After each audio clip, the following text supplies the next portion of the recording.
ಮಾಡ್ತಾ ಇರ್ತಕ್ಕಂಥ ಈ ಸಂದರ್ಭದಲ್ಲಿ ವೇದಿಕೆ ಮೇಲೆ ಆಸೀನರಾಗಿರ್ತಕ್ಕಂಥ ನಮ್ಮ ಗ್ರಾಮ ಪಂಚಾಯತಿ ಅಧ್ಯಕ್ಷರು, ಉಪಾಧ್ಯಕ್ಷರು, ಸದಸ್ಯರುಗಳು ಹಾಗೂ ಗ್ರಾಮದ ಯಜಮಾನರು, ಮುಖಂಡರು ಎಲ್ಲರೂ ಸಹ ಹಾಜರಿದ್ದೀರಿ. ನಮ್ಗೆಲ್ಲ ಕೆಂಪೇಗೌಡರ ಜಯಂತಿಯ ಶುಭಾಶಯಗಳನ್ನ ತಿಳಿಸ್ತಾ, ಸಿಗರ್ಮಾನಹಳ್ಳಿ ಗ್ರಾಮದಲ್ಲಿ ಇವತ್ತು ಸಾಕಷ್ಟು ಅಭಿವೃದ್ಧಿ ಕೆಲಸ ಕಾರ್ಯಗಳು ಬಾಕಿ ಆಗ್ಬೇಕು. ಇವತ್ತೇನು ನಮ್ಮ ಕಣ್ಣೆದುರುಗಡೆ ಇರ್ತಕ್ಕಂಥ ಸಮುದಾಯ ಭವನ ಸಂಪೂರ್ಣ ಆಗ್ಲಿಕ್ಕೆ ಈಗಾಗಲೇ ಕೊಂಡೆಯವ್ರು ಬಂದು ನಮ್ಮ ಇಂಜಿನಿಯರ್ ಕಳಿಸಿದೆ. ಎಷ್ಟು 25 ಲಕ್ಷಕ್ಕೆ ಎಸ್ಟಿಮೇಟ್ ಮಾಡಿ ಕೊಟ್ಟವ್ರೆ. ಆ 25 ಲಕ್ಷ ಕೊಟ್ಟು ಸಮುದಾಯ ಭವನ ನಿರ್ಮಾಣ ಆಗ್ಬೇಕು.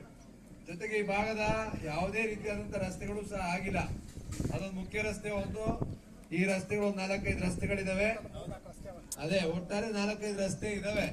ಹಂತವಾಗಿ ಈ ಸಮುದಾಯ ಭವನವನ್ನ ನಿರ್ಮಾಣ ಮಾಡ್ಲಿಕ್ಕೆ ನಾನು ಕೊಡ್ತೀನಿ, ಯಾವ್ದಾದ್ರು MLC ಅವ್ರಿಗೂ ಮಾತಾಡ್ತೀನಿ, ಒಟ್ಟಿಗೆ ಕೊಟ್ಟು ಕಂಪ್ಲೀಟ್ ಮಾಡ್ಸಕ್ಕೆ MP ಅವ್ರದ್ದು, ನಂದು, MLC ಅವ್ರದ್ದು 3 ಸೇರ್ಸ್ ಮಾಡ್ಸೋಣ. ಈಗ ಇನ್ನೊಂದು 3-4 ತಿಂಗಳು ಕಳೀಲಿ, ನಾನು MP ಅವ್ರಿಗೂ ಮಾತಾಡ್ತೀನಿ, ನಮ್ಮ ಫಂಡು ಹಾಕ್ತೀನಿ, ಇನ್ನೊಬ್ರು MLCಗೂ ಹಾಕ್ತೀನಿ. ಕಂಪ್ಲೀಟ್ 25 ಲಕ್ಷ ಹಾಕ್ಸಿ ಪ್ರಾರಂಭ ಮಾಡೋಣ. ಸ್ಟಾರ್ಟ್ ಮಾಡಿದ್ಮೇಲೆ ನಿಲ್ಸ್ಬಾರ್ದು, ಅದು ಸಂಪೂರ್ಣ ಆಗ್ಬೇಕು. ಅದು ವರ್ಷದೊಳಗಡೆ, ನೆಕ್ಸ್ಟ್ ವರ್ಷದೊಳಗಡೆ ಸಾಧ್ಯವಾದಷ್ಟು ಕಂಪ್ಲೀಟ್ ಮಾಡಕ್ಕೆ ಮಾಡೋಣ. ಗುದ್ಲಿ ಪೂಜೆನೂ ದುಡ್ಡು ಹಾಕ್ಬಿಟ್ಟು ಗುದ್ಲಿ ಪೂಜೆ ಮಾಡೋಣ. ಈಗ ಗುದ್ಲಿ ಪೂಜೆ ಮಾಡ್ಕೊಡ್ತೀನಿ ನೆಕ್ಸ್ಟ್ ವರ್ಷಕ್ಕೆ, ಸಿಂಗೂರ್ ಮಾರಣಿಗೆ ಹಾಕ್ಸ್ಕೊಡ್ತೀನಿ. ಅಷ್ಟೇ ಸಾಧ್ಯ ಆಗೋದು.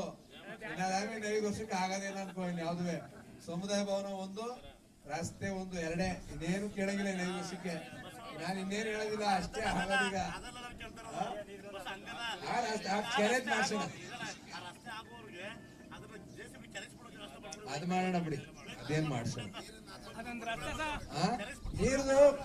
ನೀರ್ನು ಇಂಜಿನಿಯರ್ ಕಳಿಸಿ, ಅದೆಲ್ಲ ನಾನು ಹೇಳ್ತೀನಿ ಕೇಳಿ, ನೀರ್ದು ಇಂಜಿನಿಯರ್ ಕಳಿಸಿ ಎಸ್ಟಿಮೇಟ್ ಮಾಡಿಸಿ ಇಡ್ಸಿದೀನಿ. ಅದಕ್ಕೂ ದುಡ್ಡು ಬರ್ಬೇಕು ಅಲ್ಲಿಂದ.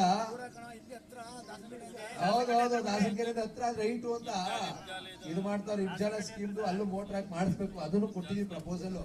ಮಾಡ್ಸೋಣ. ಹೋಸರಿ ಬಂದಾಗಲೇ ಅದು ಕೊಟ್ಟಿದ್ದೀನಿ ನಾನು ಆಗ್ಲೇ. ಹೋಸರಿ ಬಂದಾಗಲೇ ಎಸ್ಟಿಮೇಟ್ ಮಾಡಿಸ್ಬೇಕು.